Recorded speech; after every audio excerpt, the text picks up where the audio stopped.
ತನ್ನಾಮ ನನಗಾಶ್ರಯವೇ, ಭಯವಿಲ್ಲ ನನಗೆಂದಿಗೂ. ಕರ್ತನಾಮ ನನಗಾಶ್ರಯವೇ,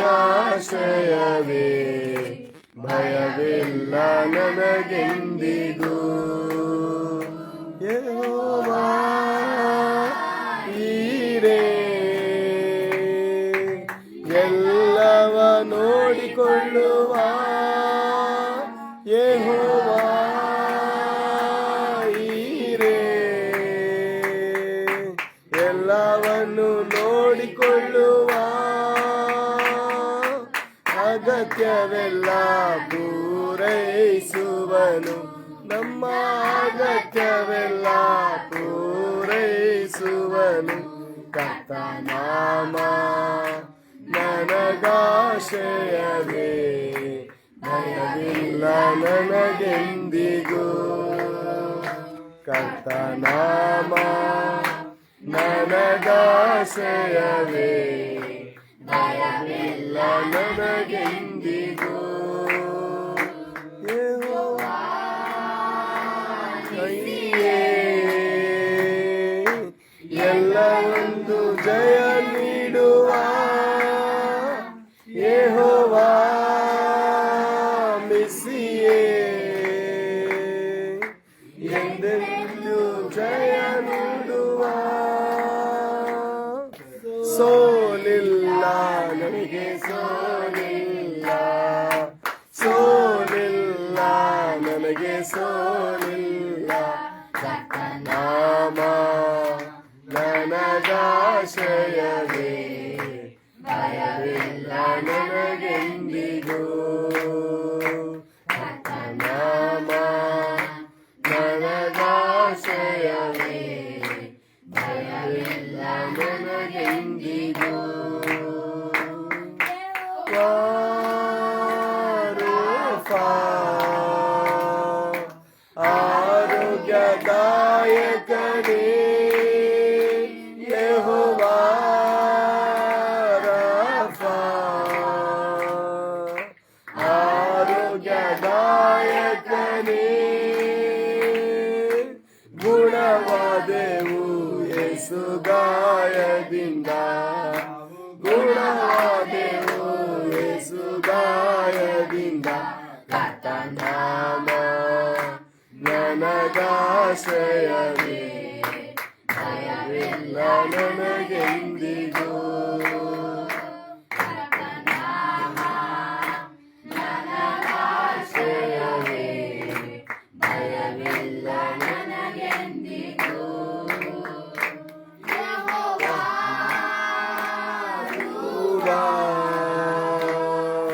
ಒಳ್ಳೆಯ ಕುರುಬನೇ, ಯೆಹೋವಾ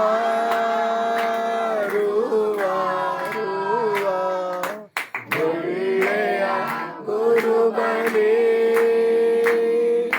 ಕೊರತೆ ಇಲ್ಲ ನನಗೆ, ಕೊರತೆ ಇಲ್ಲ, ಕೊರತೆ ಇಲ್ಲ ನನಗೆ, ಕೊರತೆ ಇಲ್ಲ. ಕರ್ತನಾಮ ನನಗಾಶ್ರಯವೇ, ಭಯವಿಲ್ಲ ನನಗೆಂದಿಗೂ. ಕರ್ತನಾಮ ನನಗಾಶ್ರಯವೇ, ಭಯವಿಲ್ಲ ನನಗೆಂದಿಗೂ.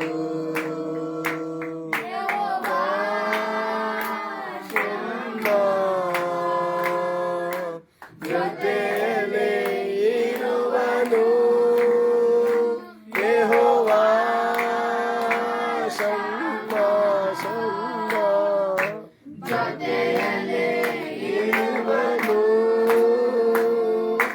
ಭಯವಿಲ್ಲ ನಮ ಭಯವೂ ಇಲ್ಲ, ಭಯವೂ ಇಲ್ಲ ಯಾವ ಭಯವೂ ಇಲ್ಲ. ಕರ್ತನಾಮ ನನಗಾಶ್ರಯವೇ, ಭಯವಿಲ್ಲ ನನಗೆಂದಿಗೂ.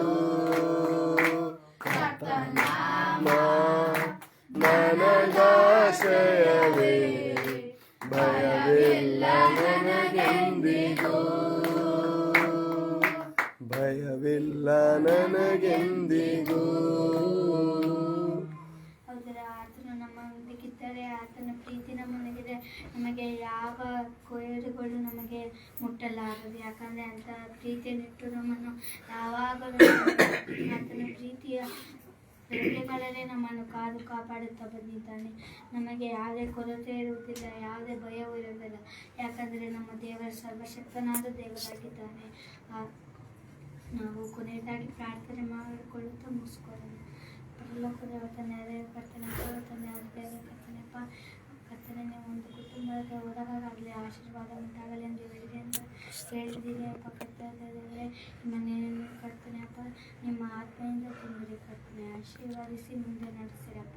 ಕರ್ತನೆ ಇಲ್ಲಿ ಬಂದಿರುವಂಥ ಎಲ್ಲರನ್ನು ಕರ್ತನೆ ನಿಮ್ಮ ಕೈಗೆ ಒಪ್ಪಿಸಿಕೊಡ್ತಾ ಇದ್ದೀನಪ್ಪ. ಕರ್ತನೆ ಆರಾಧನೆ ಭಾಗದಿಂದ ಕರ್ತನೆ ಅಪ್ಪ ಅಂತ್ಯದವರೆಗೂ ಕರ್ತನೆ ನೀವೇ ನಡೆಸಿದ್ದೀರ ಕರ್ತನೆ, ಇನ್ನು ಮುಂದೆ ನಡೆಸಿರಿ ಎಂದು ಬಿಡ್ತಾ ಇದ್ದೀನಪ್ಪ. ಕರ್ತನೆ ವಾಕ್ಯವನ್ನು ಚೆನ್ನಾಗಿ ಬರುವಂತೆ ಸಹಾಯ ಮಾಡಿ ನಡೆಸಿರಪ್ಪ. ಕರ್ತನೆ ಎಲ್ಲರೂ ಬಂದು ನಮ್ಮ ವಾಕ್ಯವನ್ನು ಕೇಳಿ ಕರ್ತನೆ ಬಲ ಹೊಂದಿಕೊಳ್ಳುವಂತೆ ಸಹಾಯ ಮಾಡಿ ಎಂದು ಬಿಡ್ತಾ ಇದ್ದೀನಪ್ಪ. ಕರ್ತನೆ ಈ ಚಿಕ್ಕ ಮನೆ ಪ್ರಾರ್ಥನೆಯನ್ನು ನಿಮ್ಮ ಪರಿಶುದ್ಧ ನಾಮದಲ್ಲಿ ನಾವು ಬೇಡಿದಪ್ಪ ತಂದೆ. ಮುಂದೆ ವಾಕ್ಯದ ಭಾಗ ಹೋಗೋದಾದರೆ ನಾನು ಬೆಳೆಸೋಣಕ್ಕೆ ಒಪ್ಪಿಸ್ಕೊಡ್ತೇನೆ.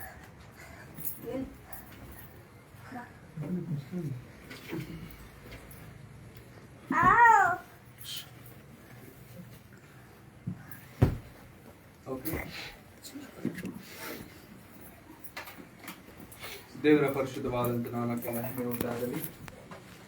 ಸೊ ದೇವರ ಮಹಾಕೃಪೆ ಪ್ರೀತಿಯಿಂದ ಈ ದಿನದಲ್ಲಿ ದೇವರು ಈ ರೀತಿಯಾಗಿ ನಮ್ಮೆಲ್ಲರನ್ನು ಮತ್ತು ನಾವರ್ತಿ ಸೇರುವುದಕ್ಕೆ ಅವಕಾಶವನ್ನು ಮಾಡಿಕೊಟ್ಟಿದ್ದಾರೆ. ಅದಕ್ಕಾಗಿ ದೇವಾದಿ ದೇವರಿಗೆ ನಾನು ಮೊದಲನೇದಾಗಿ ವಂದನೆಗಳನ್ನು ಸಲ್ಲಿಸೋನಾಗಿದ್ದೇನೆ.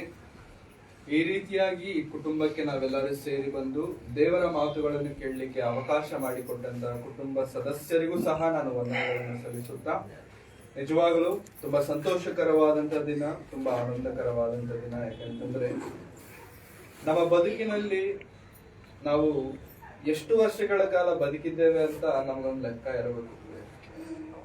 ಲೆಕ್ಕ ಇಲ್ಲ ಅಂತಂದ್ರೆ ಬಹಳ ಕಷ್ಟ ಆಗುತ್ತೆ. ತಿಂಗಳ ಸಂಬಳ ಎಷ್ಟು ಬರುತ್ತೆ ಅಂತ ನಮ್ಗೆ ಲೆಕ್ಕ ಇರಬೇಕು. ಆ ಸಂಬಳದಲ್ಲಿ ಎಷ್ಟು ಖರ್ಚಾಗುತ್ತೆ ಅಂತ ಲೆಕ್ಕ ಇರಬೇಕು. ಪ್ರತಿಯೊಂದಕ್ಕೂ ಕೂಡ ಲೆಕ್ಕ ಇರಬೇಕು. ಇದು ಹೇಗೆ ಸತ್ಯವೋ ಮನುಷ್ಯನ ಜೀವನಕ್ಕೂ ಕೂಡ ಒಂದು ಲೆಕ್ಕ ಇಲ್ಲ ಅಂತ ಅಂದ್ಕೊಳ್ಳಿ ಪ್ರಿಯರೇ.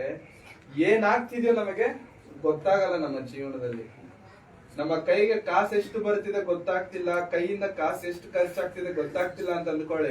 ಬಂದಿರೋ ಸಂಬಳ 2 ದಿನದಲ್ಲಿ ಖಾಲಿ ಆಗುತ್ತೆ. ಹೆಂಗೋಯ್ತೋ ನಮಗ್ ಗೊತ್ತಾಗಲ್ಲ. ಯಾಕೆ? ಲೆಕ್ಕ ಇಲ್ಲ.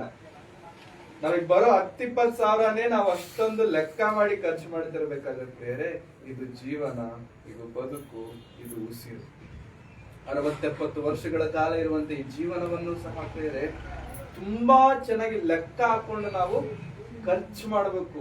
ಸುಮ್ಮನೆ ಹೆಂಗಂದ್ರೆ ಖರ್ಚು ಮಾಡಿದ್ರೆ ಮುದುಕರಾಗೋ ಅಷ್ಟರಲ್ಲಿ ಏನ್ ಬದುಕ್ಬಿಟ್ಟಿದೀವಿ ಅಂತ ನಮ್ಮನ್ನ ನಾವು ನೋಡ್ಕೊಂಡ್ರೆ ಏನು ನಮ್ಮ ಜೀವನದಲ್ಲಿ.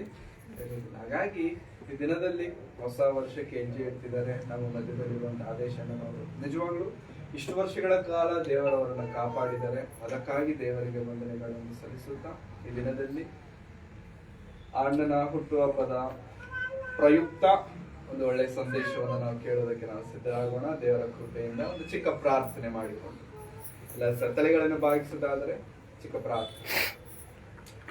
ನಮ್ಮನ್ನು ಅತ್ಯಧಿಕವಾಗಿ ಪ್ರೀತಿಸಿದ ನಮ್ಮ ತಂದೆಯಾದ ದೇವರೇ, ನಿಮ್ಮ ಪರಿಶುದ್ಧವಾದ ನಾಮಕ್ಕಾಗಿ ನಿಮಗೆ ವಂದನೆಗಳು ಕರ್ತನೆ. ಈ ಸಾಯಂಕಾಲದ ವೇಳೆಯಲ್ಲಿ ಸನ್ನಿಧಾನದಲ್ಲಿ ಚಿಕ್ಕ ಹಿಂಡಾಗಿ ನಾವು ಸೇರಿ ಬಂದು ನಿಮ್ಮ ಮಾತುಗಳನ್ನು ಕೇಳೋದಕ್ಕೆ ನಾವು ಸಿದ್ಧರಾಗುತ್ತಿರುವಾಗ ನಮ್ಮನ್ನು ಬಲಪಡಿಸಿ. ಮುಖ್ಯವಾಗಿ ಕರ್ತನೆ, ಈ ದಿನದಲ್ಲಿ ಹೊಸ ವರ್ಷಕ್ಕೆ ಹೆಜ್ಜೆ ನೀಡುತ್ತಾ ಸ್ವಾಮಿ ತನ್ನ ಜೀವನದಲ್ಲಿ ನೀವು ಮಾಡಿರುವಂತಹ ಉಪಕಾರಗಳನ್ನು ನೆನೆಸಿಕೊಳ್ಳುತ್ತಾ ನಮ್ಮ ಮಧ್ಯದಲ್ಲಿ ನೀವು ಇಟ್ಟಿರುವಂತಹ ಆದೇಶವನ್ನು ನಿಮ್ಮ ಕರಗಳಿಗೆ ಒಪ್ಪಿಸಿಕೊಡುತ್ತಿದ್ದೇನೆ. ಬಲಪಡಿಸಿ, ಕೃಪೆ ತೋರಿಸಿ. ಇದುವರೆಗೂ ಒಳ್ಳೆ ಆರೋಗ್ಯದಿಂದ ನೀವು ನಡೆಸಿದ್ದೀರಾ, ನಿಲ್ಲಿಸಿದ್ದೀರಾ. ಅದಕ್ಕಾಗಿ ನಿಮಗೆ ಇನ್ನು ಮುಂಬರುವ ದಿನಗಳಲ್ಲಿ ನಿಮಗೋಸ್ಕರ ಉನ್ನತವಾಗಿ ಜೀವಿಸುವಂತವರಾಗಿರುವಂತಹ ಕೃಪೆ ತೋರಿಸಿ ನಡೆಸುತ್ತೇನೆ. ಯೇಸು ಕ್ರಿಸ್ತರವರ ಪರಿಶುದ್ಧವಾದ ನಾಮದಲ್ಲಿ ಪ್ರಾರ್ಥಿಸಿ ಬೇಡಿ ಹೊಂದಿದ್ದೇನೆ ತಂದೆಯಾದ ದೇವರೇ.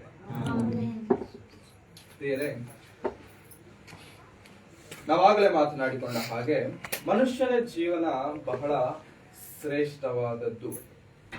ಮನುಷ್ಯನ ಜೀವನ ಬಹಳ ಶ್ರೇಷ್ಠವಾದದ್ದು, ಅಮೂಲ್ಯವಾದದ್ದು ಅಂತ ಹೇಳೋದಕ್ಕೆ ನಾನು ಇಷ್ಟಪಡ್ತೇನೆ. ಅಮೂಲ್ಯವಾದದ್ದು. ಅಮೂಲ್ಯವಾದದ್ದು ಅಂತ ನಾನು ಯಾಕೆ ಹೇಳ್ತಿದ್ದೇನೆ ಅಂತಂದ್ರೆ, ಅಮೂಲ್ಯ, ಮೂಲ್ಯ ಅಂತಂದ್ರೆ ವ್ಯಾಲ್ಯೂ, ತುಂಬಾ ತುಂಬಾ ಹೆಚ್ಚಿನ ವ್ಯಾಲ್ಯೂ ಇರುವಂತದ್ದು. ನಮ್ಮ ಮನೆಯಲ್ಲಿ ವ್ಯಾಲ್ಯೂ ಜಾಸ್ತಿ ಆಗಿರುವಂತದ್ದನ್ನ ನಾವು ಸುಮ್ಮನೆ ಹೊರಗಡೆ ಇಡಲ್ಲ ಪ್ರೇಯರ್. ಅದನ್ನ ಏನ್ ಮಾಡ್ತೇವೆ? ಬಚ್ಚಿಡ್ತೇವೆ. ವ್ಯಾಲ್ಯೂ ಜಾಸ್ತಿ, ದುಡ್ಡು ಜಾಸ್ತಿ ಕೊಟ್ಟು ಖರ್ಚು ಮಾಡಿ ಬಂದಿದ್ದೀವಿ ಅಂತ ಅನ್ಕೊಳ್ಳಿ. ಫಾರ್ ಎಕ್ಸಾಂಪಲ್ ಇವಾಗ ಚಿನ್ನದ ರೇಟು ಹೆಚ್ಚು ಕಡಿಮೆ 7,000 ಇದೆ 1 ಗ್ರಾಮ್. ಎಷ್ಟಿದೆ? ಒಂದು 10 ಗ್ರಾಮ್ ತಂದ್ಕೊಂಡಿವಿ ಅಂತ ಅಂದ್ಕೊಳ್ಳಿ. 10 ಗ್ರಾಮ್ ಚಿನ್ನ ಎಷ್ಟಾಯ್ತು? 70,000. ಇವಾಗ 70,000 ಖರ್ಚು ಮಾಡಿ ತಂದಿರುವಂತ ಈ ಚಿನ್ನನ ತಂದಿದ ತಕ್ಷಣ ಎಲ್ಲಿಡ್ತೀವಿ? ಮನೆಗೆ ತಂದಿದ ತಕ್ಷಣ ಎಲ್ಲಿಡ್ತೀವಿ? ಯಾಕೆ ಬೀರುವಾದಲ್ಲಿ ಇಡ್ತೀವಿ? ಮೊದ್ಲು ಯಾರು ನೋಡಬಾರ್ದು. ಎರಡನೇದು, ಸುಮ್ನೆ ನಾವು ಅದಕ್ಕೆ ಕೈ ಹಾಕ್ಬಿಟ್ಟು ಎಲ್ಲ ಅದನ್ನ ನಾವು ಕಳಿಬಾರ್ದು. ಹೌದಾ? ಅದು ಯಾಕೆಂತಂದ್ರೆ 70,000 ಬೆಳೆ ಬಾಳುವ ವಸ್ತು, ಅದನ್ನೆಲ್ಲಿಡ್ಬೇಕು? ಬೀರುವಾದಲ್ಲಿ ಇಡ್ಬೇಕು. ಇವಾಗ ಬರುವ ಬೀರುವಾಗಳಲ್ಲಿ ಹೇಗಿದೆ ಗೊತ್ತಿಲ್ಲ, ಹಳೆ ಬೀರುವಾಗಳಲ್ಲಿ ದೊಡ್ಡ ಡೋರ್ ಒಂದಿರುತ್ತೆ, ಅದ್ರ ಮಧ್ಯದಲ್ಲಿ ಎಲ್ಲಾ ಈ ಸ್ಪೆಷಲ್ ಐಟಮ್ಸ್ ಎಲ್ಲ ಇಡೋದಕ್ಕೆ ಒಂದು ಚಿಕ್ಕ ಡೋರ್ ಇರುತ್ತೆ. ಆ ಚಿಕ್ಕ ಡೋರ್ ಓಪನ್ ಮಾಡಕ್ಕೆ ಒಂದು ಸಪರೇಟ್ ಕೀ ಇರುತ್ತೆ. ಅದು ಓಪನ್ ಮಾಡಿದ್ಮೇಲೂ ಕೂಡ ಒಳಗಡೆ ಇನ್ನೊಂದು ಸೀಕ್ರೆಟ್ ಡೋರ್ ಇರುತ್ತೆ. ಅದು ಒಳಗಡೆ ಇನ್ನೊಂದು ಸೀಕ್ರೆಟ್ ಡೋರ್ ಇರುತ್ತೆ. ಆ ಸೀಕ್ರೆಟ್ ಡೋರ್ ಒಳಗಡೆ ಇರ್ತಾರೆ ಆ ಚೆನ್ನನ್ನ, ಬೆಳೆ ಉಳ್ಳ ವಸ್ತುಗಳನ್ನ. ಯಾಕಂತಂದ್ರೆ ಒಂದು ವೇಳೆ ದೊಡ್ಡ ಡೋರ್ ಓಪನ್ ಮಾಡಿದ್ರು ಕೂಡ ಕಾಣಿಸ್ಬಾರ್ದು, ಒಂದು ವೇಳೆ ಕಾಣಿಸಿ ಚಿಕ್ಕ ಡೋರ್ ಓಪನ್ ಮಾಡಿದ್ರು ಕೂಡ ಕಾಣಿಸ್ಬಾರ್ದು. ಯಾಕಂತಂದ್ರೆ ಅದ್ರ ಒಳಗಡೆ ಇನ್ನೊಂದು ಡೋರ್ ಇರುತ್ತೆ. ಅದು ಯಾರಿಗೂ ಗೊತ್ತಿರಲ್ಲ, ಬರೀ ಓನರ್ಗೆ ಮಾತ್ರ ಗೊತ್ತಿರುತ್ತೆ. ಸೀಕ್ರೆಟ್, ಬೆಳೆ ಉಳ್ಳದ್ದು, ಬಚ್ಚಿಡ್ತಾರೆ. 70,000 ಕೊಟ್ಟು ತೆಗೆದುಕೊಳ್ಳುವಂತ ಚಿನ್ನವನ್ನೇ ನಾವು ಇಷ್ಟು ಜೋಪಾನವಾಗಿ ಬಚ್ಚಿಡ್ತಿರಬೇಕಾದ್ರೆ ಪ್ರಿಯರೇ, 60-70 ವರ್ಷದ ಈ ಜೀವನವನ್ನು ನಾವು ಇನ್ನೆಷ್ಟು ಜೋಪಾನವಾಗಿ ಉಪಯೋಗಿಸ್ಕೊಳ್ಬೇಕು ನಾವು ಯೋಚನೆ ಮಾಡಬೇಕು. ಒಂದೊಂದು ದಿನ ನಮ್ಮ ಜೀವನದಲ್ಲಿ ಬರ್ತಿದೆ ಅಂತಂದ್ರೆ ಅದು ಬಹಳ ಶ್ರೇಷ್ಠವಾದದ್ದು. ಒಂದೊಂದು ದಿನ ನಮ್ಮ ಜೀವನದಲ್ಲಿ ನಾವು ಕಾಣ್ತಿದ್ದೇವೆ ಅಂತಂದ್ರೆ ಅದು ದೇವರು ನಮಗೆ ಕೊಟ್ಟಿರುವಂತಹ ಅಮೂಲ್ಯವಾದಂತಹ ಭಾಗ್ಯ. ಈ ಭಾಗ್ಯವನ್ನು ಕುರಿತು ಭಕ್ತನು ನೆನಪು ಮಾಡಿಕೊಳ್ತಿದ್ದಾನೆ. ಭಕ್ತನು ನೆನಪು ಮಾಡಿಕೊಳ್ಳುತ್ತಾ ಒಂದು ಒಳ್ಳೆ ಮಾತನ್ನ ಸತ್ಯವೇದ ಗ್ರಂಥದಲ್ಲಿ ಹೇಳ್ತಾರೆ. ನಾವು ನೋಡಿಕೊಳ್ಳೋಣ. ಕೀರ್ತನೆಗಳ ಗ್ರಂಥ, ಕೀರ್ತನೆಗಳು 90ನೇ ಅಧ್ಯಾಯ.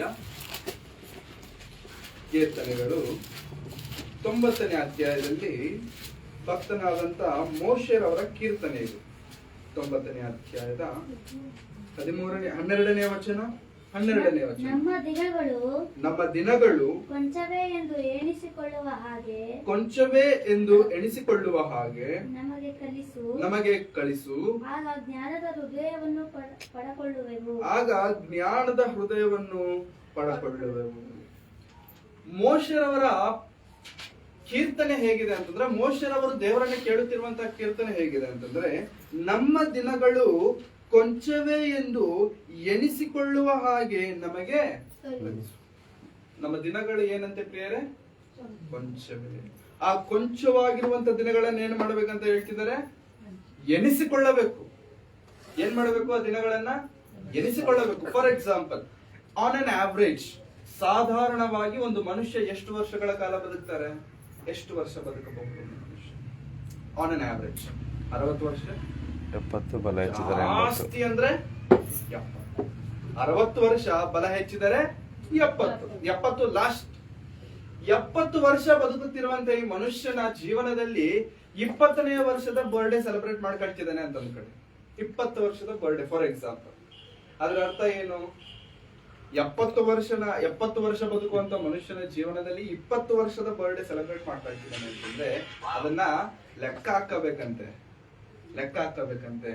ಏನಂತೆ?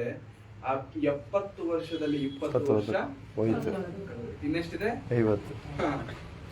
ಎಷ್ಟಿದೆ? ಇನ್ನ 50 ಇದೆ. 50 ಇದೆ ಅಲ್ಲ, 50 ಇದೆ. 50 ಇದೆಗೂ ತುಂಬಾ ವ್ಯತ್ಯಾಸ ಇದೆ. ಹೌದಾ? 50 ಇದೆ ಅಂತಂದ್ರೆ ತುಂಬಾ ದೊಡ್ಡದಿದೆ, ತುಂಬಾ ಜಾಸ್ತಿ ಇದೆ ಅಂತ. 50 ಇದೆ ಅಂತಂದ್ರೆ ಜಾಸ್ತಿ ಇಲ್ಲ, ಅದು ಕೊಂಚವೇ. ಅದನ್ನು ಲೆಕ್ಕಿಸುವ ಹಾಗೆ ನಮಗೆ ಕಲಿಸಿಕೊಡು. ಆಗ ನಾವೇನ್ ಪಡೆದುಕೊಳ್ತೇವಂತೆ? ಜ್ಞಾನವನ್ನ ಪಡೆದುಕೊಳ್ತೇವೆ.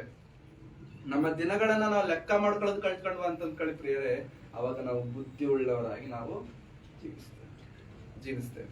ನೋಡಿ, ನಾವು ಲೆಕ್ಕ ಹಾಕೋಬೇಕು. ಇನ್ನೊಂದ್ 2 ವರ್ಷದಲ್ಲಿ ನಾನು ಮನೆ ಕಟ್ಟಬೇಕು. ಮನೆ ಕಟ್ಟಕ್ಕೆ ಎಷ್ಟು ಬೇಕು ದುಡ್ಡು? ಒಂದು 10 ಲಕ್ಷ ಬೇಕು. 10 ಲಕ್ಷ ದುಡ್ಡು ಬೇಕು ಅಂತಂದ್ರೆ 2 ವರ್ಷದಲ್ಲಿ ನಾನು ಹೆಂಗೆ ದುಡಿಬೇಕು, ಹೆಂಗೆ ಸಂಪಾದನೆ ಮಾಡಬೇಕು, ಹಿಂಗ್ ಕೂಡಿಡ್ಬೇಕು. ಏನಿದು ಲೆಕ್ಕ, ಹೌದಾ? ಈಗ ಲೆಕ್ಕ ಹಾಕಿದೀನಿ. ಈ ಲೆಕ್ಕದ ಪ್ರಕಾರವಾಗಿ ಬದುಕ್ತಾ ಹೋಗ್ತಿರ್ಬೇಕಾದ್ರೆ ನನಗೆ ಏನ್ ಬರುತ್ತೆ? ಅವಾಗ ನನಗೆ ಜ್ಞಾನ ಉಳ್ಳವನಾಗಿ ಜೀವಿಸ್ತೇನೆ, ಬುದ್ಧಿಯಿಂದ ಜೀವಿಸ್ತೇನೆ. ಸುಮ್ಮನೆ ಖರ್ಚುಗಳನ್ನ ನಾನು ಮಾಡಲ್ಲ. ಮನುಷ್ಯನ ಜೀವನದಲ್ಲೂ ಕೂಡ ಪ್ರಿಯರೇ, ನಾವು ದೇವರಿಗೋಸ್ಕರ ಮಾಡಬೇಕಾದಂತ ಪ್ರಣಾಳಿಕೆಗಳನ್ನ ದೇವರಿಗೋಸ್ಕರ ನಾವು ಸೆಟ್ ಮಾಡ್ಕೊಳ್ಬೇಕು ಪ್ರಿಯರೇ. ಸೆಟ್ ಮಾಡ್ಕೊಂಡಾಗ ನಾವು ಜ್ಞಾನ ಉಳ್ಳವರಾಗ್ತೇವೆ, ಇಲ್ಲಂತಂದ್ರೆ ಬುದ್ಧಿಹೀನರಾಗ್ತೇವೆ. ಇಲ್ಲಂದ್ರೆ ಏನಾಗ್ತೇವೆ? ಹಾಗಾಗಿ ಪ್ರಿಯರೇ, ಈ ನಮ್ಮ ಜೀವನ ಇದೆ ನೋಡಿ ಪ್ರಿಯರೇ, ಇದು ಬಹಳ ಬಹಳ ಬಹಳ ಅಮೂಲ್ಯವಾದದ್ದು. ಎಸ್ಪೆಷಲಿ ಯವನಸ್ಥರಾಗಿರ್ತಾರೆ ನೋಡಿ ಪ್ರಿಯರೇ, ಆ ಪ್ರಾಯ ಮನುಷ್ಯನ ಜೀವನದಲ್ಲಿ ಅಮೂಲ್ಯವಾದಂತ ಪ್ರಾಯ. ಮನುಷ್ಯನ ಜೀವನದಲ್ಲಿ ವಯಸ್ಸಾಗಿರುವಂತವ್ರನ್ನ, ರಿಟೈರ್ ಆಗಿರುವಂತವ್ರನ್ನ, ಅಂಕಲ್ ಅವ್ರನ್ನ ಕೇಳಿದ್ರೆ ಅವ್ರು ಹೇಳ್ತಾರೆ, ನಿಮ್ ವಯಸ್ಸಲ್ಲಿ ನಾವ್ ಹೆಂಗಿದ್ವಿ ಗೊತ್ತಾ?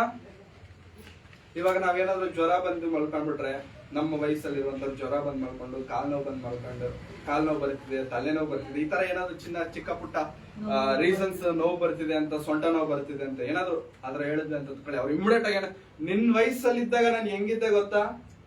ಜ್ವರ ಬಂದ್ರು ಕೆಲ್ಸಕ್ಕೆ ಹೋಯ್ತಿದ್ದೆ, ನಿಮ್ ತರ ಚಪ್ಪಲಿಗಳಿರ್ಲಿಲ್ಲ ನಮಗೆ, ನಿಮ್ ತರ ಗಾಡಿಗಳಿರ್ಲಿಲ್ಲ ನಮಗೆ, ಬರೀ ಕಾಲಲ್ಲಿ ಓಡಾಡ್ತಿದ್ವಿ, ಮುಳುಗಲ್ ಚುಚ್ಕೊಂಡ್ರು ನಮ್ ಕಾಲ್ಗಳಿಗೆ ಏನಾಗ್ತಿಲ್ಲ, ಹಂಗ್ ರಫ್ ಆಗ್ಬಿಡ್ತಿತ್ತು ನಮ್ ಕಾಲು, ಹೌದಾ? ನಡ್ಕೊಂಡು ಹೋಗ್ತಿದ್ವಿ ಕಿಲೋಮೀಟರ್ ಗಟ್ಲೆ, ಊರ್ ಬಿಟ್ಟು ಹೋಗ್ತಿದ್ವಿ, ಬೇರೆ ಊರ್ಗ್ ಹೋಗ್ಬೇಕು ಅಂತಂದ್ರೆ ನಡ್ಕೊಂಡೇ ಹೋಗ್ತಿದ್ವಿ. ಈ ತರ ಎಲ್ಲ ಹೇಳ್ತಿರ್ತಾರೆ. ಅಂದ್ರೆ ಅವ್ರ ಅರ್ಥ ಏನು? ಆ ದಿನಗಳಿದ್ವಲ್ಲ, ನಿಮ್ಮ ದಿನಗಳು ಅಂತಂದ್ರೆ ನಿಮ್ಮ ವಯಸ್ಸಿನಲ್ಲಿ ನಮ್ಮ ದಿನಗಳಿದ್ವಲ್ಲ, ತುಂಬಾ ಶ್ರೇಷ್ಠವಾದ ದಿನಗಳು. ಆ ದಿನಗಳನ್ನ ಇವತ್ತಿಗೂ ಕೂಡ ನೆನ್ಸ್ಕೊಳ್ತಾರೆ. ಇವತ್ತಿಗೂ ಕೂಡ ಅವ್ರನ್ನ ಏನಾದ್ರೂ ನಿಮ್ಗೆ ಆಸೆ ಇದೆ ಅಂತಂದ್ರೆ ಹಿಂದೆ ಹೋಗ್ಬೇಕು ಅಂತ ಅಂದ್ಕೊಳ್ತಿದ್ದೇನೆ ಅಂತ. ಯಾಕೆಂತಂದ್ರೆ ಹಿಂದೆ ಹೋದ್ರೆ ಈ ಮೈಕಾಯಿಗಳ ನೋವು, ಈ BP ಶುಗರ್ಗಳು ಏನು ಇರ್ಲಿಲ್ಲ. ಇಷ್ಟ ಬಂದಿದ್ದು ತಿಂತಿದ್ದೆ, ಇಷ್ಟ ಬಂದಿದ್ದ ಜಾಗಕ್ಕೆ ಹೋಗ್ತಿದ್ದೆ, ಆ ಜೀವನನೇ ತುಂಬಾ ಚೆನ್ನಾಗಿತ್ತು. ಯವನ ಪ್ರಾಯ ಅನ್ನೋದಿದೆ ನೋಡಿ ಪ್ರಿಯರೇ, ಅದು ತುಂಬಾ ಶ್ರೇಷ್ಠವಾದದ್ದು. ಈ ಶ್ರೇಷ್ಠವಾದ ಯವನ ಪ್ರಾಯ ಯಾರಿಗೆ ಬೇಕು? ಈ ಶ್ರೇಷ್ಠವಾದ ಯವನ ಯಾರಿಗೆ ಬೇಕಂತ ಪ್ರಿಯರೇ? ದೇವರಿಗೆ ಬೇಕು. ದೇವರಿಗೆ ಬೇಕಾಗಿರುವಂತ ಯವನ ಪ್ರಾಯದಲ್ಲಿ ದೇವರು ಬೇಡಿಕೊಳ್ಳುತ್ತಿರುವಂತ ಒಂದು ಅಮೂಲ್ಯವಾದಂತ ಸಂಗತಿ ಇದೆ. ಯವನಸ್ಥರಾಗಿರುವಂತವರೆಲ್ಲರೂ ಕೂಡ ಕೇಳೋದು, ಈ ಯವ್ವನ ಪ್ರಾಯದಲ್ಲಿ ದೇವರು ಕೇಳುತ್ತಿರುವಂತ ಅಮೂಲ್ಯವಾದಂತ ಸಂಗತಿ ಒಂದಿದೆ ಪ್ರಿಯರೇ. ತಿಮೋತಿಯನಿಗೆ ಬರೆದಂತ ಮೊದಲನೇ ಪತ್ರಿಕೆ 4ನೇ ಅಧ್ಯಾಯ. ಅಪೊಸ್ತಲನಾದಂತ ಪೌಲನು ತಿಮೋತಿಯನಿಗೆ ಬರೆದಂತಹ ಮೊದಲನೆಯ ಪತ್ರಿಕೆ 4ನೇ ಅಧ್ಯಾಯ 11-12 ವಚನಗಳು. ಈ ಸಂಗತಿಗಳನ್ನು ಆಜ್ಞಾಪಿಸಬೇಕು. 4ನೇ ಅಧ್ಯಾಯ 11-12 ವಚನಗಳು, ಪುಟ ಸಂಖ್ಯೆ 266. ಈ ಸಂಗತಿಗಳನ್ನು ಆಜ್ಞಾಪಿಸಬೇಕು ಮತ್ತು ಬೋಧಿಸಬೇಕು. ಈ ಸಂಗತಿಗಳನ್ನು ಆಜ್ಞಾಪಿಸಬೇಕು ಮತ್ತೆ ಬೋಧಿಸಬೇಕು. ಯವನಸ್ಥನೆಂದು ನಿನ್ನನ್ನು ಅಸಡ್ಡೆ ಮಾಡುವುದಕ್ಕೆ ಯಾರಿಗೂ ಅವಕಾಶ ಕೊಡದೆ ನಂಬುವವರಿಗೆ ನಡೆ, ನುಡಿ, ಪ್ರೀತಿ, ನಂಬಿಕೆ, ಶುದ್ಧತ್ವ ಇವುಗಳ ವಿಷಯದಲ್ಲಿ ನೀನೇ ಮಾದರಿಯಾಗಿರು. ಪೌಲನು ಯವನಸ್ಥನಾಗಿರುವಂತ ತಿಮೋತಿಯನಿಗೆ ಹೇಳ್ತಿದ್ದಾರೆ. ಯವನಸ್ಥನಾಗಿದ್ದಾನೆ ತಿಮೋತಿಯನು, ಯವನಸ್ಥನಾಗಿ ಸೇವೆ ಮಾಡುವಂತ ಆಸೆ ತಿಮೋತಿಯನಿಗಿರಬೇಕಾದ್ರೆ ಪೌಲನು ಹೇಳ್ತಿರುವಂತ ಮಾತು, ತಿಮೋತಿಯನೇ, ನೀನು ಯವನಸ್ಥನಲ್ವಾ? ಯವನ ಪ್ರಾಯದಲ್ಲಿ ಇದೆಯಲ್ಲ, ನೀನೊಂದು ವಿಷಯ ನೆನ್ಪಿಟ್ಕೊಳ್ಬೇಕು. ನಿನಗೊಂದು ಕಿವಿ ಮಾತು ಹೇಳ್ತೇನೆ. ತುಂಬಾ ಜನ ದೊಡ್ಡವರು, ಹಿರಿಯರು ಯವನಸ್ಥರ ಹತ್ರ, ಹುಡುಗರ ಹತ್ರ ಬಂದು ಹೇಳ್ತಿರ್ತಾರೆ, ಕಿವಿ ಮಾತು ಹೇಳ್ತಿರ್ತಾನೆ. ಅಂತಂದ್ರೆ, ಈಗ ನಿನ್ಗೆ ಒಳ್ಳೆ ವಯಸ್ಸಿದೆ, ದುಡಿತಿದ್ಯಾ, ಸಂಪಾದನೆ ಮಾಡ್ತಿದ್ಯಾ, ಈ ದುಡಿಬೇಕಾದ್ರೇನೆ 4 ಕಲ್ಲು ಹಿಂದೆ ಹಾಕೋ ಅಂತ ಹೇಳ್ತಿರ್ತಾರೆ. ಹೌದಾ? 4 ಕಲ್ಲು ನೀನು ಹಿಂದೆ. ಯಾಕಂದ್ರೆ ಏನು? ದುಡ್ಡನ್ನ ಜಮಾ ಮಾಡ್ಕೋ, ದುಡ್ಡನ್ನ ಬಚ್ಚಿಟ್ಕೋ, ಎತ್ತಿಟ್ಕೋ ಅಂತೇಳಿ 4 ಕಲ್ಲು ಹಿಂದೆ ಹಾಕೋ ಅಂತ ಹೇಳ್ತಿರ್ತಾರೆ. ಹೌದಾ? ಇದೇನದು? ಕಿವಿ ಮಾತು, ಒಳ್ಳೆ ಮಾತು, ನಮ್ಮ ಉದ್ಧಾರ ಆಗುವಂತ. ಪೌಲನು ಸಹ ಹೇಳ್ತಿರುವಂತ ಒಂದು ಕಿವಿ ಮಾತು ಯವನಸ್ಥರಿಗೆ ಏನೋ ಗೊತ್ತಾ ಪ್ರಿಯರೇ? ಪೌಲನು ಹೇಳ್ತಿರುವಂತ ಒಂದು ಒಳ್ಳೆ ಕಿವಿ ಮಾತು ಏನಂತಂದ್ರೆ, ಯವನಸ್ಥನೆಂದು ನಿನ್ನನ್ನು ಅಸಡ್ಡೆ ಮಾಡುವುದಕ್ಕೆ ಯಾರಿಗೂ ಅವಕಾಶ ಕೊಡದೆ. ನೀನು ಯವನಸ್ಥನಲ್ವಾ? ಯೌವನ ಪ್ರಾಯಕ್ಕೆ ಬಂದಿದೆಯಲ್ವಾ, ನಿನ್ನ ಯೌವನವನ್ನು ನೋಡಿ ಯಾರು ನಿನ್ನನ್ನು ಏನ್ ಮಾಡಬಾರದು? ಅಸಡ್ಡೆ ಅಂತಂದ್ರೆ ಏನ್ ಹೇಳ್ತೇವೆ? ಕೇರ್ಲೆಸ್. ತಿರಸ್ಕರಿಸಬಾರದು. ಇನ್ನು ಇಗ್ನೋರ್ ಅಂತಾರೆ ಇಂಗ್ಲಿಷ್ ಅಲ್ಲಿ. ಇಗ್ನೋರ್ ಮಾಡಬಾರದು. ಯಾರ್ದಾದ್ರೂ ಫೋನ್ ಬರ್ತಿದೆ ಅಂತ ತಿಳ್ಕೊಳ್ಳಿ, ಅವ್ರ ಹತ್ರ ಮಾತಾಡ್ಬೇಕು ಅನ್ಸಿದ್ರೆ ಆನ್ಸರ್ ಮಾಡ್ತೇವೆ. ಮಾತಾಡಬಾರ್ದು ಅನ್ಸಿದ್ರೆ ಪಕ್ಕದಲ್ಲಿ ಇನ್ನೊಂದು ಕೆಂಪು ಬಟನ್ ಇರುತ್ತೆ, ಏನದು? ಕಟ್ ಮಾಡೋದು ಫೋನು, ಹೌದಾ? ಆನ್ಸರ್ ಮಾಡ್ಬೇಕು ಅಂತಂದ್ರೆ ಗ್ರೀನ್ ಬಟನ್, ಮಾತಾಡಬಾರದು ಅಂತಂದ್ರೆ ರೆಡ್ ಬಟನ್. ಅದನ್ನ ಇಗ್ನೋರ್ ಮಾಡೋದು ಅಂತಾರೆ. ಅದನ್ನೇನು ಹೇಳ್ತಾರೆ? ಇಗ್ನೋರ್ ಮಾಡೋದು. ನಿನ್ನ ಯೌವನ ಸ್ಥಿತಿಯನ್ನು ನೋಡಿ ಯಾರು ನಿನ್ನನ್ನ ಅಸಡ್ಡೆ ಮಾಡಬಾರದು. ನಿನ್ನ ಯೌವನ ಸ್ಥಿತಿಯನ್ನು ನೋಡಿ, ನಿನ್ನ ಪ್ರಾಯವನ್ನು ನೋಡಿ, ನಿನ್ನ ವಯಸ್ಸನ್ನು ನೋಡಿ ಯಾರು ನಿಮ್ಮನ್ನು ನಮ್ಮನ್ನು ಅಸಡ್ಡೆ ಮಾಡಬಾರದು. ಇದು ಬಹಳ ಶ್ರೇಷ್ಠವಾದ ಜೀವನ, ಇದು ಬಹಳ ಅಮೂಲ್ಯವಾದಂತಹ ಜೀವನವಾಗಿರುತ್ತೆ. ಹಾಗಾಗಿ ಎಷ್ಟು ವರ್ಷಗಳ ಕಾಲ ಬದುಕಿದ್ದೇವೆ ಎನ್ನುವುದಕ್ಕಿಂತ ಬೇರೆ ಎಷ್ಟು ವರ್ಷಗಳ ಕಾಲ ನಾವು ಅಮೂಲ್ಯವಾಗಿ ಬದುಕಿದ್ದೇವೆ ಎನ್ನುವಂಥದ್ದು ಬಹಳ. తెలుగులో ಒಂದೇ ಒಳ್ಳೆ ಗಾದೆ ಇದೆ, కాకిలాగా కలకాలం బ్రతకడం కంటే హంసలాగా ఉన్నాళ్ళు బ్రతికినా కూడా. ಅಂದ್ರೆ ಕಾಗೆ ತರ ಕಾವ್ಕ ಅನ್ಕೊಂಡು ಎಷ್ಟು ವರ್ಷ ಬದುಕಿದ್ರೆ ಏನ್ ಪ್ರಯೋಜನ? ಬದುಕಿರುವಂತದ್ದು ಕೆಲವೇ ವರ್ಷಗಳಾಗಿರ್ಬೋದು. ಹಂಸ ನೋಡಿ, ಹಂಸೆ ಏನಂತಾರೆ, ಸ್ವಾನ್, ಅದ್ ನೋಡಿ ತುಂಬಾ ವರ್ಷಗಳು ಬದುಕಲ್ಲ. ಬಟ್ ಆದ್ರೂ ಕೂಡ ಅದರ ತೇಜಸ್ಸು, ಅದರ ಮಹಿಮೆ, ಅದನ್ನ ಎಲ್ಲಾರು ನೋಡಬೇಕನ್ನುಕೊಳ್ಳುವಂತ ಆಸೆ ಹೆಂಗಿರುತ್ತೆ ಅಂತಂದ್ರೆ ತುಂಬಾ ಸುಂದರವಾಗಿರುತ್ತೆ. ಕಾಗೆನ ಯಾರು ನೋಡ್ಬೇಕು ಅಂತ ಇಷ್ಟಪಡಲ್ಲ, ಸ್ವಾನ್, ಹಂಸ, ಅದನ್ನ ನೋಡ್ಬೇಕು. ನಾವು ಎಷ್ಟು ಕಾಲ ಬದುಕಿದ್ದೇವೆ ಅನ್ನುವಂಥದ್ದು ಪ್ರಾಮುಖ್ಯವಲ್ಲ ಪ್ರಿಯರೇ, ಹೇಗೆ ದೇವರಿಗೋಸ್ಕರ ಈ ಸತ್ಯವೇದದ ಪ್ರಕಾರವಾಗಿ ನಾವು ಎಷ್ಟು ಕಾಲ ಬದುಕಿದ್ದೇವೆ, ಈ ದೇವರು ಹೇಳಿರುವಂತ ಮಾತುಗಳ ಪ್ರಕಾರವಾಗಿ ನಾವು ಹೇಗೆ ಬದುಕಿದ್ದೇವೆ, ಇದನ್ನ ನಾವು ಏನ್ ಮಾಡ್ಬೇಕಂತ ಭಕ್ತನಾದಂತ ಮೋಶೆ ಹೇಳ್ತಿದ್ದಾನೆ ಅಂತಂದ್ರೆ, ಲೆಕ್ಕ ಮಾಡ್ಕೊಳ್ಬೇಕು. ಲೆಕ್ಕ ಮಾಡ್ಬೇಕು ಸರ್. ನಾವು ಒಂದು ಪೇಪರ್ ತಗೊಂಡು ಆ ಪೇಪರ್ ಅಲ್ಲಿ ಒಂದು ಕಡೆ ದೇವರಿಗೋಸ್ಕರ ನಾನು ಮಾಡಿರುವಂತ ಕೆಲಸಗಳು, ನನಗೋಸ್ಕರ ನಾನು ಮಾಡಿರುವಂತ ಕೆಲಸಗಳಂತ ಒಂದು 2 ಕಾಲಮ್ ಹಾಕ್ಬಿಟ್ಟು 2 ಕಾಲಮ್ ಮಾಡಿ ಅದ್ರಲ್ಲಿ ಬರೆಯೋದಕ್ಕೆ ಶುರು ಮಾಡಿದ್ರೆ ಪ್ರಿಯರೇ, ಯಾವ ಕಾಲಮ್ ತುಂಬುತ್ತೆ ಹೇಳಿ? ದೇವರಿಗೋಸ್ಕರ ಮಾಡಿರುವಂತ ಕಾಲಮ್ ತುಂಬುತ್ತಾ, ನಮಗೋಸ್ಕರ ನಾವು ಮಾಡ್ಕೊಂಡಿರುವಂತ ಕಾರ್ಯಗಳಲ್ಲಿ ಕಾಲಮ್ ತುಂಬುತ್ತಾ? ಯಾವ್ದು ತುಂಬುತ್ತೆ? ನಮಗೋಸ್ಕರ ನಾವು ಮಾಡಿ. ಆಯ್ತು, ತುಂಬ್ತಾ?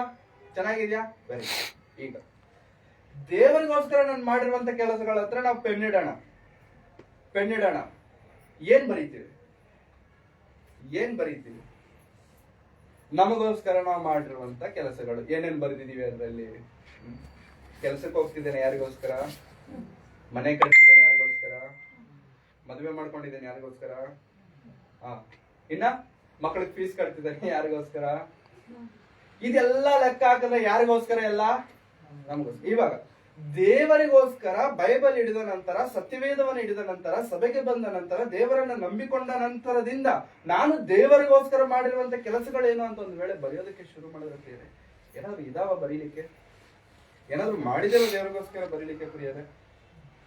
ಒಂದು ವಿಷಯ ನಾವು ಅರ್ಥ ಮಾಡಿಕೊಳ್ಳಬೇಕು, ನಾವು ನಮಗೋಸ್ಕರ ಎಷ್ಟು ಮಾಡಿಕೊಂಡಿದ್ದೇವೆ ಅನ್ನೋದಕ್ಕಿಂತ ದೇವರಿಗೋಸ್ಕರ ಎಷ್ಟು ಮಾಡಿದ್ದೇವೆ ಅನ್ನುವಂಥದ್ದೇ ಪ್ರಾಮುಖ್ಯ. ಅದು ಯಾವಾಗ ಮಾಡಬೇಕು? ವಯಸ್ಸಾದ ಮೇಲೆ ಇಲ್ಲ ಪ್ರಿಯರೇ. ಯಾವಾಗ ಮಾಡ್ಬೇಕು ಗೊತ್ತಾ? ನಮ್ಮ ಕೈ ಕಾಲುಗಳಲ್ಲಿ ಶಕ್ತಿ ಇದ್ದಾಗಲೇ.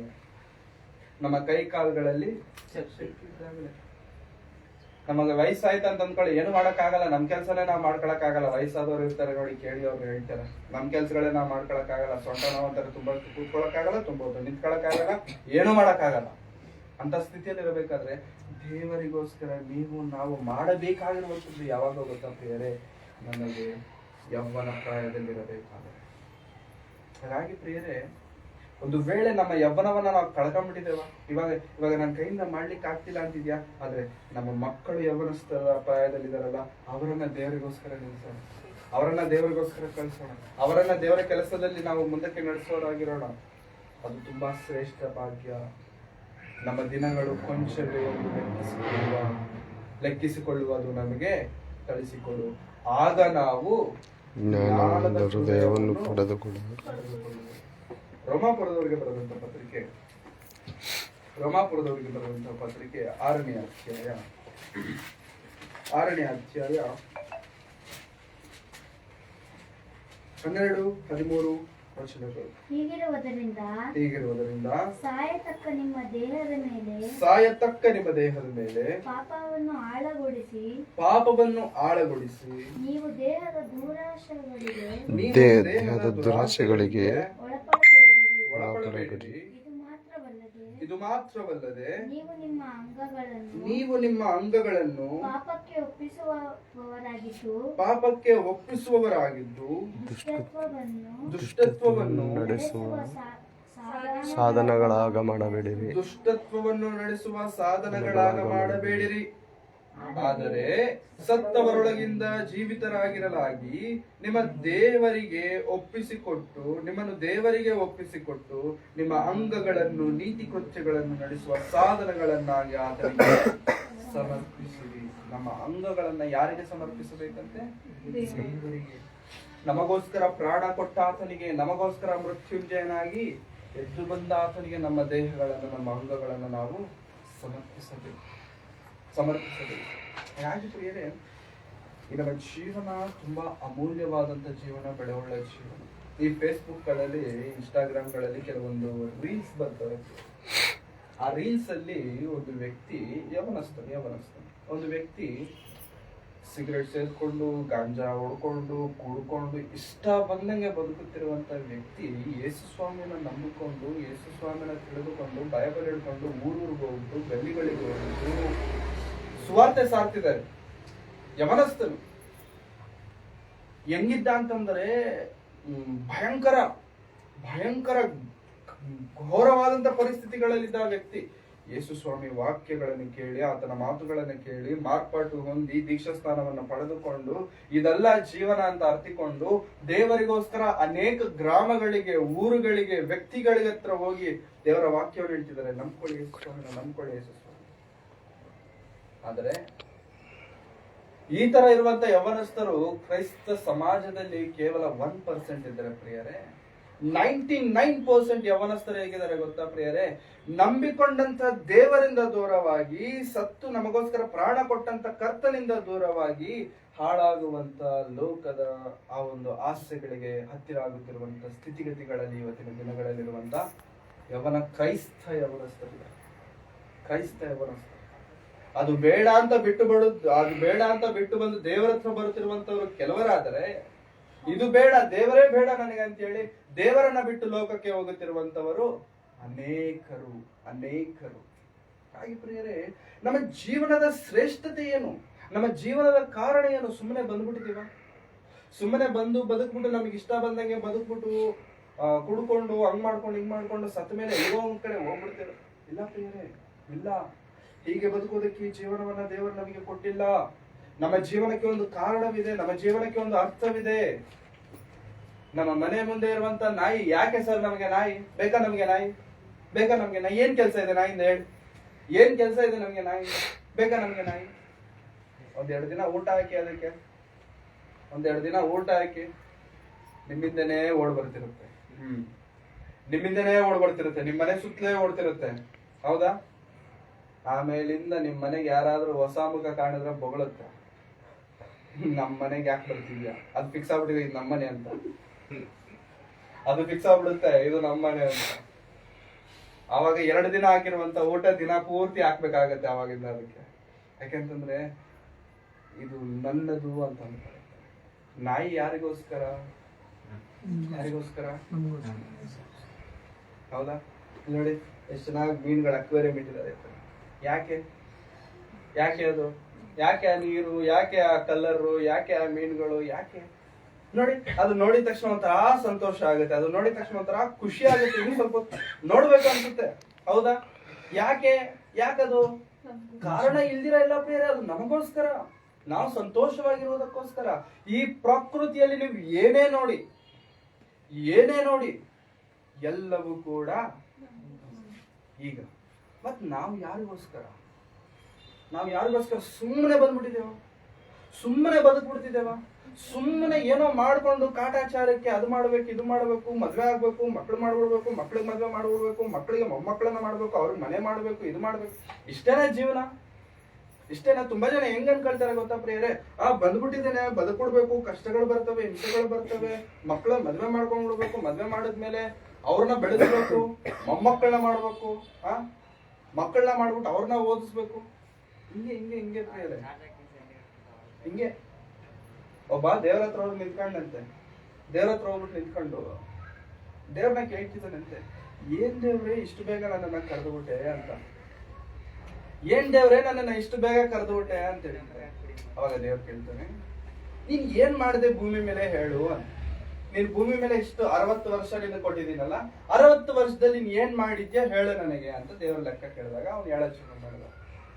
ಏನ್ ಮಾಡಿದೆ ದೇವ್ರೆ, ನೀನೇನೋ ಭೂಮಿ ಮೇಲೆ ಕಳಿಸ್ಬಿಟ್ಟೆ ಬಡವರ ಕುಟುಂಬಕ್ಕೆ, ನಾನು ಬಡವನಾಗಿ ಹುಟ್ಟುಬಿಟ್ಟೆ, ಬಡವನಾಗಿ ಹುಟ್ಟಿದ ಮೇಲೆ ದುಡಿದೆ ದುಡಿದೆ ದುಡಿದೆ ದುಡಿದೆ ಕಷ್ಟಪಟ್ಟೆ, ಒಂದು ಒಳ್ಳೆ ಲೆವೆಲ್ಗೆ ಬಂದಿದ ತಕ್ಷಣ ಮದ್ವೆ ಆಗ್ಬೇಕಾಯ್ತು, ಮದ್ವೆ ಮಾಡ್ಕೊಂಡೆ, ಮದ್ವೆ ಮಾಡ್ಕೊಂಡು ಒಂದು 3 ಜನ ಒಳ್ಳೆ ಮಕ್ಕಳನ್ನ ಪಡೆದೆ, ಅವ್ರಿಗೂ ಸಹ ಒಳ್ಳೆ ಆಸ್ತಿ ಮಾಡ್ಕೊಟ್ಟೆ, ದುಡಿದೆ ದುಡಿದೆ ದುಡಿದೆ ಒಳ್ಳೆ ಆಸ್ತಿ ಮಾಡ್ಕೊಟ್ಟೆ, ಆ ಮಕ್ಕಳಿಗೂ ಕೂಡ ಮದ್ವೆಗಳನ್ನ ಮಾಡಿದೆ, ಅದು ನನ್ ಖರ್ಚೆ, ಎಲ್ಲಾ ಕಷ್ಟಪಟ್ಟು ಒಳ್ಳೆ ಮನೆಗಳು ಮಾಡ್ಕೊಟ್ಟೆ, ಒಳ್ಳೆ ಮದ್ವೆಗಳು ಮಾಡ್ಕೊಟ್ಟೆ, ಅವ್ರಿಗೂ ಕೂಡ ಮೊಮ್ಮಕ್ಕಳಾದ್ರು, ಇನ್ನೇನು ಮೊಮ್ಮಕ್ಕಳಾಗಿದ್ದಾರೆ ಅಂತ ಖುಷಿ ಪಟ್ಟು ಅವ್ರನ್ನ ಎತ್ಕೊಂಡು ಅವ್ರನ್ನ ನೋಡ್ಕೊಂಡು ಸಂತೋಷ ಪಡ್ತಿರುವಂತ ಸಮಯದಲ್ಲಿ ನೀನ್ ಕರೆದ್ಬಿಟ್ಟೆ. ಇನ್ನೇನ ಮೊಮ್ಮಕ್ಕಳನ್ನ ಎತ್ಕೊಂಡು ನೋಡ್ಕೊಂಡು ಇವ್ನು ನನ್ ತರ ಇದ್ದಾನೆ, ನನ್ ಮಗನ್ ತರ ಇದ್ದಾನೆ, ನನ್ ಸೊಸೆ ತರ ಇದ್ದಾನೆ, ಈ ತರ ಮಾತಾಡ್ಕೊಳ್ತಿರೋ ಗ್ಯಾಪ್ ಅಲ್ಲಿ ನನ್ನ ನೀನ್ ಕರೆದ್ಬಿಟ್ಟೆ. ಅವಾಗ ದೇವ್ರು ಕೇಳ್ತಾರೆ, ಇಷ್ಟು ಹೇಳಿದ್ಯಲ್ಲ ನೀನು, ಇಷ್ಟು ಹೇಳಿದ್ಯಲ್ಲ, ಇಷ್ಟರಲ್ಲಿ ಒಂದೇ ಒಂದು ಕೆಲಸ ಆದ್ರೂ ನನಗೋಸ್ಕರ ಏನ್ ಮಾಡಿದ್ಯ? ಒಂದೇ ಒಂದು. ದೇವರ ಮುಂದೆ ನಾವು ನಿಂತಾಗ ಪ್ರಿಯರೇ, ನಮಗೋಸ್ಕರ ನಾವು ಎಷ್ಟು ಮಾಡ್ಕೊಂಡಿದ್ದೇವೆ ಅಂತ ದೇವರು ಯಾವತ್ತೂ ನಮ್ಮನ್ನ ಕೇಳಲ್ಲ. ನಿನಗೋಸ್ಕರ ನೀನ್ ಏನ್ ಮಾಡ್ಕೊಂಡಿದ್ಯಾ ಅಂತ ದೇವ್ರು ಯಾವತ್ತೂ ನಮ್ಮನ್ನ ಕೇಳಲ್ಲ ಪ್ರಿಯರೇ. ನನಗೋಸ್ಕರ ಏನ್ ಮಾಡಿದ್ಯಾ? ನನ್ನ ಮಾತುಗಳನ್ನ ಹೇಳುವುದಕ್ಕೆ ನಿನ್ನ ಬಾಯನ್ನ ಯೂಸ್ ಮಾಡಿದ್ಯಾ? ನನ್ನ ವಾಕ್ಯವನ್ನ ಸಾರುವುದಕ್ಕೆ ನಿನ್ನ ಕಾಳುಗಳನ್ನ ಉಪಯೋಗಿಸಿದ್ಯಾ? ನನ್ನ ಮಾತುಗಳನ್ನ ಸಾರುವುದಕ್ಕೆ ಒಂದು ಮೀಟಿಂಗ್ಗೋಸ್ಕರ ನಿನ್ನ ಕೈಗಳನ್ನ ಉಪಯೋಗಿಸಿದ್ಯಾ? ಏನು ಉಪಯೋಗಿಸಿದ್ಯಾ ದೇವರಿಗೋಸ್ಕರ? ಕೈ ಕಾಳುಗಳಿಗೆ ದೇವರು ಬಲ ಕೊಟ್ಟಿರುವಂತದ್ದು ಯಾಕೆ ಅಂತಂದ್ರೆ ರೋಡ್ಗಳ ಮೇಲೆ ಬಿದ್ದು ಹಳದಾಡೋದಕ್ಕಲ್ಲ ಪ್ರಿಯರೇ. ತುಂಬಾ ಜನ ನೋಡಿ, ರಾತ್ರಿ 10 ಗಂಟೆಗೆ ಆದ್ರೆ ಮನೆಗೆ ಬರಲ್ಲ, 11 ಗಂಟೆ ಆದ್ರೆ 12 ಗಂಟೆಗೂ ಮನೆಗೆ ಬರಲ್ಲ. ಕೇಳಬಾರ್ದು, ಮತ್ತೆ ಕೇಳಿದ್ರೆ ಕೋಪ ಬರುತ್ತೆ. ಕೇಳಬಾರ್ದು, ಕೇಳಿದ್ರೆ ಕೋಪ ಬರುತ್ತೆ. ಬೀದಿ ಬೀದಿ ಸುತ್ತಕ್ ಬಿಟ್ಬಿಡ್ಬೇಕು ಅವ್ರನ್ನ. ಅವ್ರಿಗೆ ಇಷ್ಟ ಬಂದಾಗ ಎದ್ದೋಗ್ಬೇಕು, ಇಷ್ಟ ಬಂದಾಗ ಮನೆಗೆ ಬಂದ್ಬಿಡ್ಬೇಕು. ನಾವು ಇದಕ್ಕೆಲ್ಲ ಪ್ರೇರಣೆ ದೇವರು ನಮಗೆ ದೇಹ ಕೊಟ್ಟಿರುವಂತದ್ದು. ಇದಕ್ಕೆಲ್ಲ ಪ್ರೇರಣೆ ದೇವರು ನಮಗೆ ಈ ಕೈ ಕಾಲುಗಳಿಗೆ ಬಲವನ್ನು ಕೊಟ್ಟರು. ಯಾಕೆ ಕೊಟ್ಟಿದ್ದಾರೆ ಗೊತ್ತಾ? ಈ ದೇಹದಿಂದ ನಾವು ದೇವರನ್ನ ಮಹಿಮೆಪಡಿಸಿ. ಅದಕ್ಕೆ ಪೌಲನು ಹೇಳುವಂತ ಮಾತು ಈಗಾಗಲೇ ನಾವು ಓದಿರುವಂತ 6ನೇ ಅಧ್ಯಾಯ 12ನೇ ವಚನದಲ್ಲಿ 13ನೇ ವಚನದಲ್ಲಿ, ನಿಮ್ಮ ಅಂಗಗಳನ್ನು ನೀತಿ ಸಾಧನೆಗಳಾಗಿ ನೀತಿ ಕೃತ್ಯಗಳನ್ನು ನಡೆಸುವ ಸಾಧನಗಳನ್ನಾಗಿ ಆತನಿಗೆ ಸಮರ್ಪಿಸಿ. ನಿಮ್ಮ ಕೈಗಳಿಂದ ಯಾವ ಕಾರ್ಯಗಳು ನಡಿಬೇಕಂತಂದ್ರೆ ನೀತಿ ಕಾರ್ಯಗಳು. ನಿಮ್ಮ ಬಾಯಿಂದ ಏನ್ ಬರಬೇಕು ಅಂತಂದ್ರೆ ಒಳ್ಳೆ ಮಾತುಗಳು. ನಿಮ್ಮ ಕೈ ಕಾಲುಗಳಿಂದ ನಡೆಯಬೇಕಾದಂಥದ್ದು ನೀತಿ ಕಾರ್ಯಗಳು. ನೀತಿ ಯಾವುದಪ್ಪ ಅಂತಂದ್ರೆ ಅದು ದೇವರ ಕಾರ್ಯಗಳೇ. ಹಾಗೆ ಬೇರೆ ನಮ್ಮ ಕೈ ಕಾಲುಗಳಿಂದ ನಾವು ಏನ್ ಮಾಡ್ಲಿಕ್ಕೆ ನಾವು ಸಿದ್ಧರಾಗಿದ್ದೇವೆ. ನಮ್ಮ ಅವಯವಗಳು, ನಮ್ಮ ಅಂಗಗಳ ಮೂಲಕವಾಗಿ ದೇವರು ಮಹಿಮೆ ಹೊಂದುತ್ತಿದ್ದಾರಾ? ದಯಮಾಡಿ ಅರ್ಥ ಮಾಡಿ. ಈ ಜೀವನ ಬಹಳ ಸ್ವಲ್ಪ. ಈ ಸ್ವಲ್ಪವಾದಂತ ಜೀವನದಲ್ಲಿ ಏನ್ ಯಾವಾಗಾಗುತ್ತೋ ನಮಗೆ ಗೊತ್ತಿಲ್ಲ. ತುಂಬಾ ಸತಿ ರೋಡ್ಗಳ ಮೇಲೆ ನಡ್ಕೊಂಡು ಹೋಗ್ತಿರ್ಬೇಕಾದ್ರೆ ಕೆಲವೊಂದು ಪೋಸ್ಟರ್ಸ್ ಕಾಣ್ತವೆ, ಶ್ರದ್ಧಾಂಜಲಿ ಅಂತ. ಆ ಶ್ರದ್ಧಾಂಜಲಿ ಪೋಸ್ಟರ್ ಅಲ್ಲಿರುವಂತ ಆ ಫೋಟೋ ನೋಡಿದ್ರೆ ಹುಡುಗ, ಯವನಸ್ಥ ಹುಡುಗ, ಕೆಳಗಡೆ ಡೇಟ್ ಆಫ್ ಬರ್ತ್ ಹಾಕಿರ್ತಾರೆ. ಏನೋ ಯಾವ ವಯಸ್ಸಲ್ಲಿ ಜನನ, ಯಾವ ವರ್ಷದಲ್ಲಿ ಮರಣ. ಜನನದ ಇಸ್ವಿ 1998, ಮರಣದ ಇಸ್ವಿ 2024. ಇವಾಗ ಹೇಳಿ ಎಷ್ಟು ವಯಸ್ಸು ಅವ್ರಿಗೆ? 1998, 2024 ಎಷ್ಟು ವರ್ಷ? 26 ವರ್ಷ.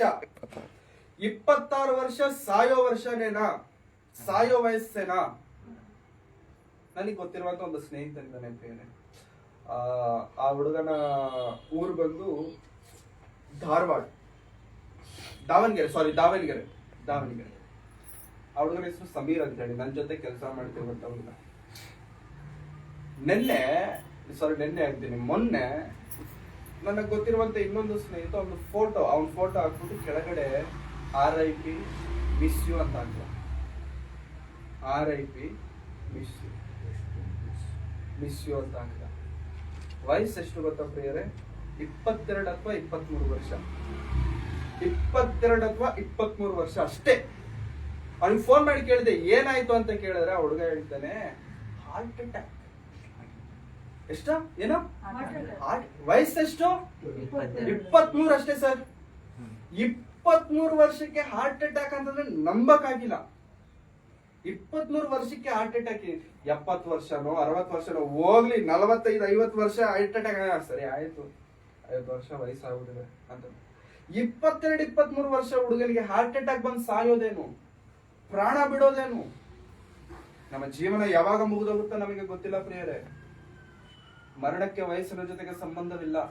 ದೊಡ್ಡವರಿಗೆ ಬರಬೇಕು ಫಸ್ಟ್, ಆಮೇಲೆ ಚಿಕ್ಕವ್ರು. ನಾವು ಅದರ ಇಷ್ಟ.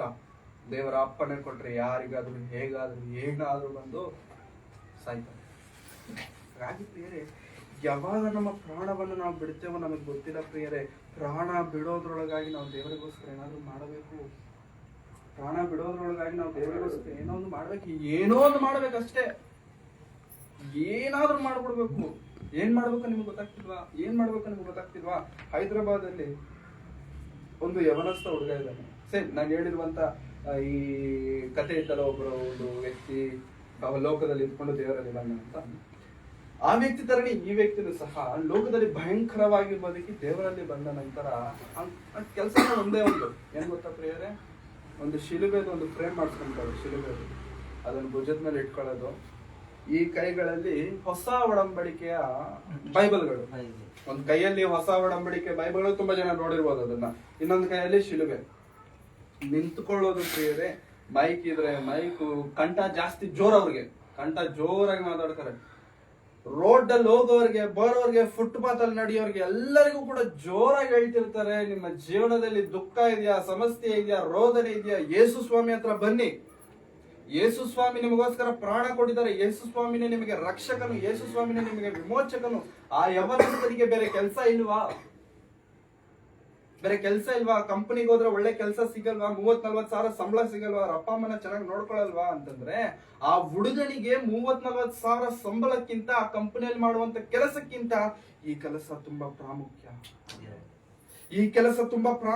ಇದು ತುಂಬಾ ಅಮೂಲ್ಯವಾದ ಕೆಲಸ. ಅದು 40 ಸಾವಿರವಾದ್ರೆ 1000ರಷ್ಟು ಹೆಚ್ಚಿನ ಸಂಬಳ ದೇವರು ನಮಗೆ ಕೊಡ್ತಿದ್ದಾರೆ.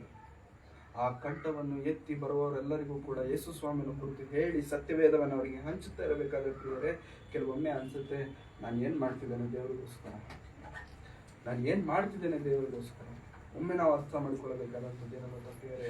ಈ ಜೀವನ ನಮಗೋಸ್ಕರವಲ್ಲ. ದಯವಿಟ್ಟು ಅರ್ಥ ಮಾಡ್ಕೊಳ್ಳಿ. ಈ ಜೀವನ ನಮಗೋಸ್ಕರವಲ್ಲ, ನಮ್ಮನ್ನು ಉಂಟು ಮಾಡಿದಂತ ಒಂದು ನಾವು ನೆನಪಿಸ್ಕೊಳ್ಬೇಕು. ದೇವರಿಗೋಸ್ಕರ ನಮ್ಗೆ ಏನ್ ಮಾಡಿದ್ದಾರೆ? ನನ್ನ ಜೀವನದಲ್ಲಿ ಒಂದು ವರ್ಷ ಕಳೆದೋಗ್ಬಿಟ್ಟಿದ್ಯಾ? ಒಂದು ವರ್ಷವನ್ನ ನಾನು ಬಿಟ್ಟು ಮತ್ತೊಂದು ವರ್ಷಕ್ಕೆ ಹೋಗ್ತಿದ್ದೇನಾ? ಕಳೆದಂತಹ ವರ್ಷದಲ್ಲಿ ನಾನು ದೇವರಿಗೋಸ್ಕರ ಏನ್ ಮಾಡಿದೆ? ನಾನು ಬಿಟ್ಟು ಬಂದಂತಹ ವರ್ಷದಲ್ಲಿ ಒಮ್ಮೆ ಇಲ್ಲೇ ತಿರುಗಿ ನೋಡಿ ನಾನು ದೇವರಿಗೋಸ್ಕರ ಏನ್ ಮಾಡಿದ್ದೇನೆ? ಏನೂ ಮಾಡಿಲ್ವಾ? ನನ್ನ ಮುಂದೆ ಇರುವಂತಹ ಹೊಸ ವರ್ಷದಲ್ಲಿ ನಾನು ದೇವರಿಗೋಸ್ಕರ ಏನ್ ಮಾಡ್ತೇನೆ?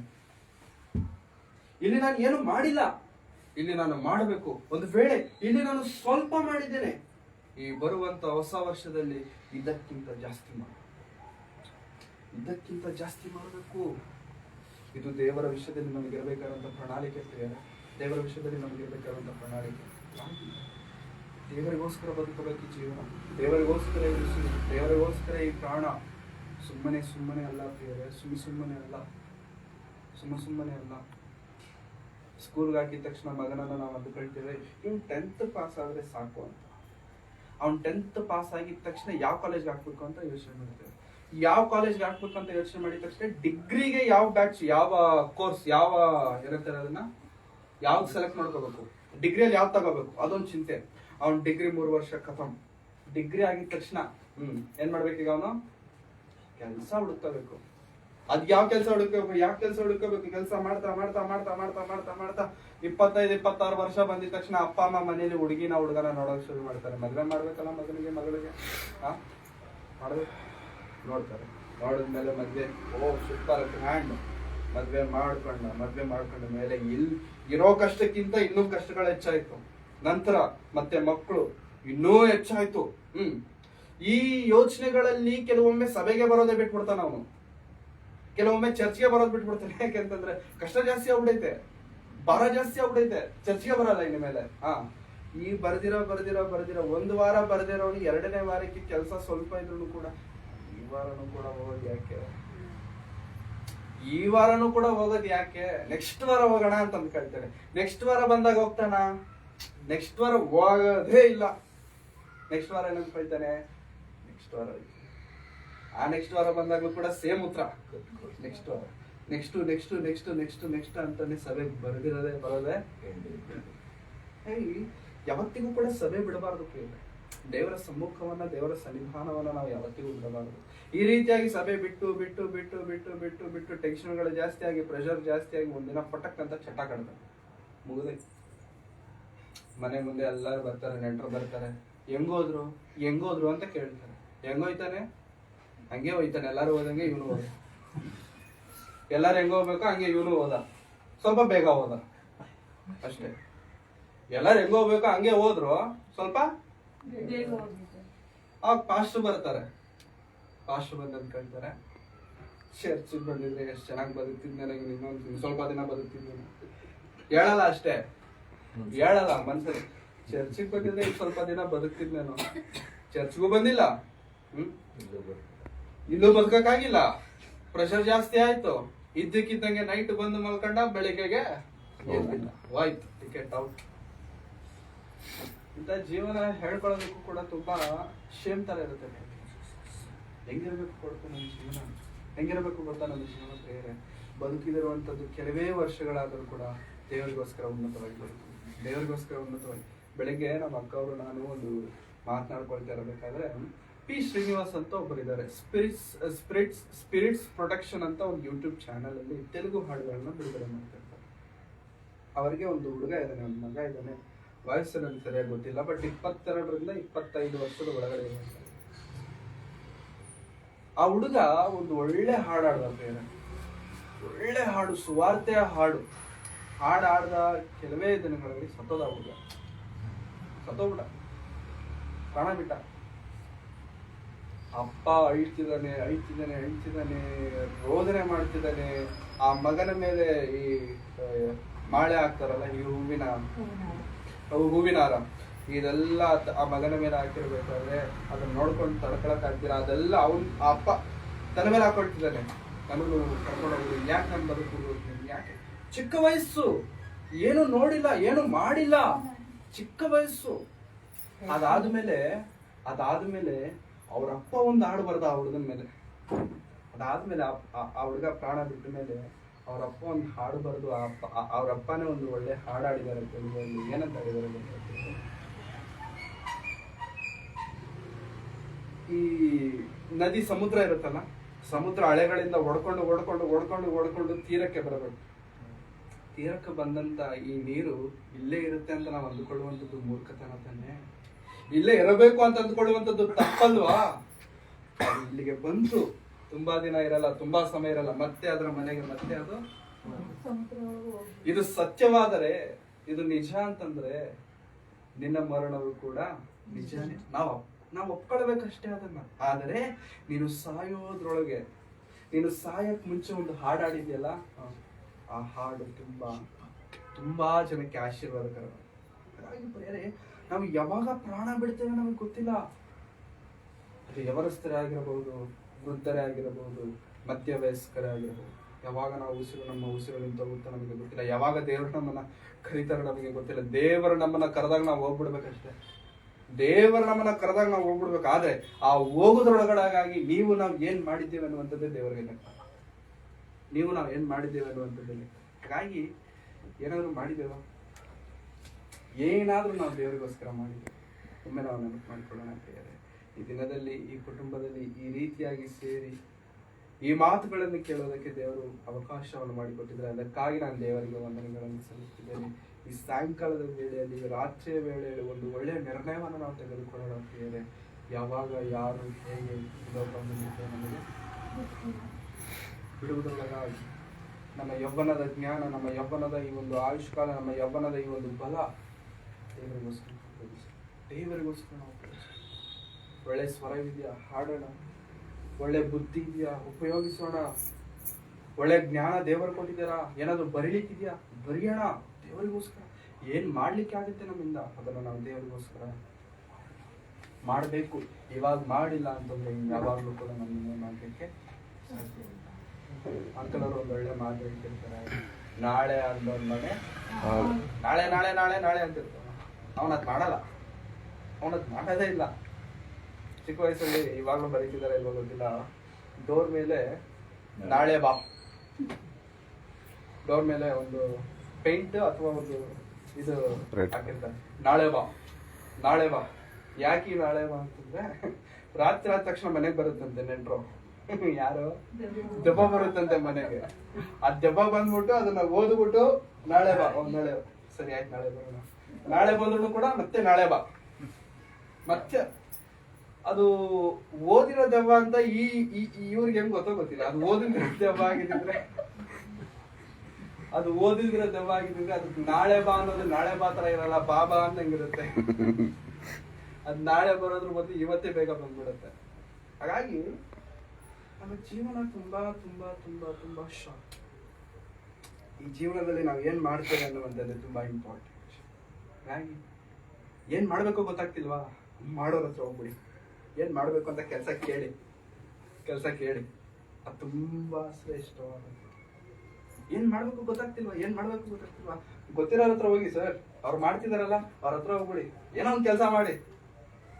ಇಂಗ್ಲಿಷ್ ಅಲ್ಲಿ ಒಳ್ಳೆ ಗಾದೆ ಇದೆ, something is better than nothing. ಏನು ಇಲ್ದಿರೋದಕ್ಕಿಂತ ಏನಾದ್ರೂ ಸ್ವಲ್ಪ ಇರೋದು ಒಳ್ಳೇದೇ ಅಲ್ವಾ.